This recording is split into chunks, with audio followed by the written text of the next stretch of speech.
Hello everyone, আজ আমি তোমাদের সাথে শেয়ার করবো সয়াবিন আলুর তরকারি। তাহলে চলো শুরু করা যাক। এখানে গরম জল নিয়ে নিয়েছি, তার মধ্যে সয়াবিনগুলো দিয়ে 10 মিনিট ঢেকে রেখে দেবো।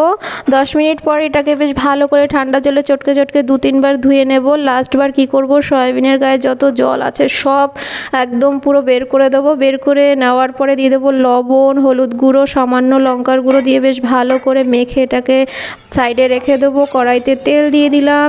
প্রথমে আমি কি করব, আলুগুলো ভেজে নেব। আলুগুলো বেশ লাল লাল করে ভেজে নেব। দেখো লাল লাল করে ভাজা হয়ে গেছে, এখন আমি এটাকে তুলে নেব। আগে আলুটা ভাজলাম কারণ সয়াবিন ভাজতে অনেকটাই তেল লাগে, সেই কারণে।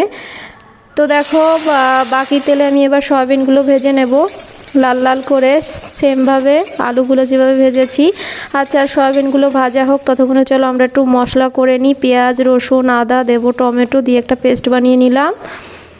এবার এদিকে আমার সয়াবিনগুলো ভাজা হয়ে গেছে, এবার আমরা তুলে নেব।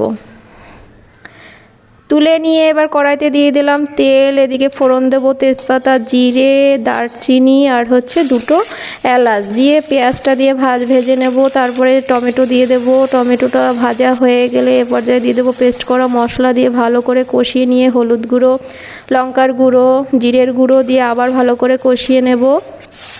কষানো হয়ে গেলে দিয়ে দেবো ভেজে রাখা আলুগুলো দিয়ে একটু নেড়ে চেড়ে দিয়ে দেবো পরিমাণ মতো নুন দিয়ে ঢেকে রেখে দেব। দেখো ঢাকনা তুলে দেখো কি সুন্দর ও হাওয়া তেল বেরিয়ে গেছে। এ পর্যায়ে দিয়ে দেবো ভেজে রাখা সয়াবিনগুলো দিয়ে ভালো করে কষিয়ে নিয়ে, কষানো আমার হয়ে গেছে, এখন দিয়ে দেবো ফুটানো গরম জল।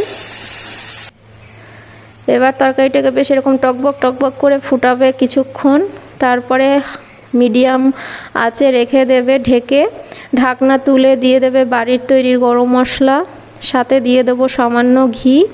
ও হো, কে আর দেখে, এবার মাংস ফেল। দেখো এবার আমার তরকারি একদম রেডি, আমি নামিয়ে নিলাম।